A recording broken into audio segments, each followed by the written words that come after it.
дугаар бодлогон дээр 2, 3, 4, 5, 6-д бүхлээр хуваагддаг. 2016 гэсэн хамгийн бага тоог бол гэсэн. Тэгэхээр хэдүүлээ хариултнаас шалгаад үзье тийм ээ. Тэр хариултнуудаас хамгийн бага тоо бол D хариулт байна. 5 оронтой 20,000-тай тоо, үлдсэн нь бол дандаа 201,000-тай тоонууд байна. Тэгэхээр энэ чинээс хэдүүлээ харахын тулд тэгээр төгсөж байгаа учраас 2 хуваагдана. Тэгэхээр 2 гэдэг нөхцөлийг хангаж байна. 5 гэдэг нөхцөлийг бол 5 хуваагдсан нөхцөлийг хангаж байна. За түүний дараа 4 хуваагдахын тулд сүүлийн 2 орн нь 4 хуваагддаг байх ёстой.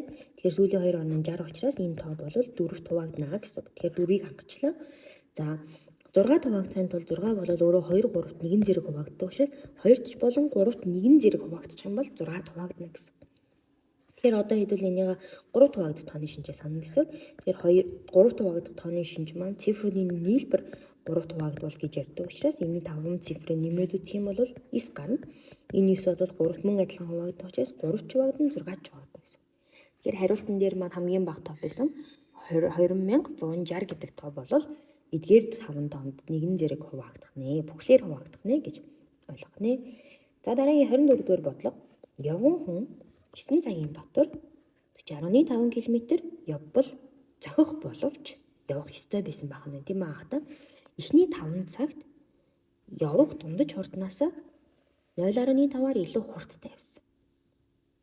Тогтсон цагтаа ирэхийн тулд явган хүн ямар хурдтай явах вэ гэж асуусан. За хамгийн анх бол 9 цагийн дотор 40.5 км явах ёстой байсан учраас энийг ашиглаад хурдаа олъё тийм ээ.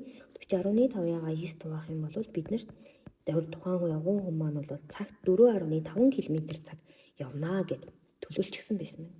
Гэтэл эхний 5 цаг тэр хурдаа 0.5-аар илүү хурдтай явсан.